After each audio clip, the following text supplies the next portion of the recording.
ಇದು ಒಂದು ಕಡೆ ಆದರೆ ಇನ್ನೊಂದು ಕಡೆ ಮುಖ್ಯಮಂತ್ರಿ ಸಿದ್ದರಾಮಯ್ಯನವರ ವಿರುದ್ಧ ಮೂಡಾ ಪ್ರಾಸಿಕ್ಯೂಷನ್ ಅನುಮತಿ ವಿಚಾರ ಇದು ಕೂಡ ಇವತ್ತು ಹೈಕೋರ್ಟ್ನಲ್ಲಿ ಕಾವೇರಿದ ವಾದ ಪ್ರತಿವಾದಗಳಿಗೆ ಸಾಕ್ಷಿ ಆಗ್ತಾ ಇದೆ.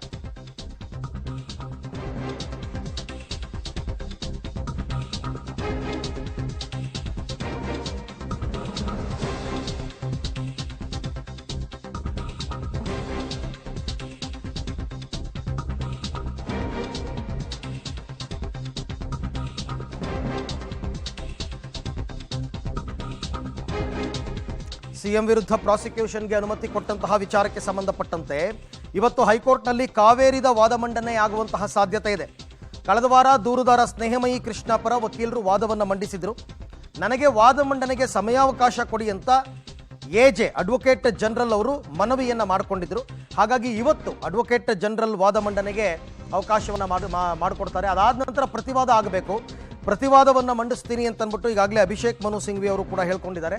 ಹಾಗಾಗಿ ನನ್ನ ಪ್ರಕಾರ 2 ದಿವಸ, ಇವತ್ತು ಮತ್ತು ನಾಡಿದ್ದು 12ನೇ ತಾರೀಕು 9 ಮತ್ತು 12 ಈ 2 ದಿವಸದಲ್ಲಿ ವಾದ ಮಂಡನೆ ಕಂಪ್ಲೀಟ್ ಮುಕ್ತಾಯ ಆಗಿ ಒಂದು ತೀರ್ಪು ಬರಬೇಕಾಗುತ್ತೆ.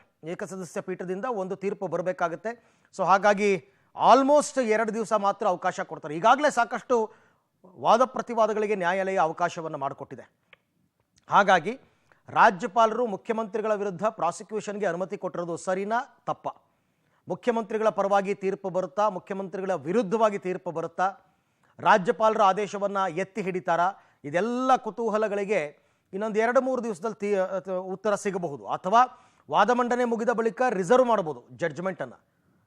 ಕಾಯ್ದಿರಿಸಲಾಗಿದೆ ಅಂತ ಹೇಳಿ ಅದಕ್ಕೊಂದು ದಿನಾಂಕವನ್ನು ನಿಗದಿ ಮಾಡಿ ಅವತ್ತೊಂದು ದಿನ ಜಡ್ಜ್ಮೆಂಟ್ ಕೊಡ್ಬೋದು. ಯಾಕೆಂದರೆ ಕೋರ್ಟ್ ಯಾವ ರೀತಿ ಕ್ರಮ ತಗೊಳುತ್ತೆ ಅಂತಕ್ಕಂಥದ್ದನ್ನು ನಾವು ಯಾರೂ ಗೆಸ್ ಮಾಡೋಕ್ಕಾಗಲ್ಲ.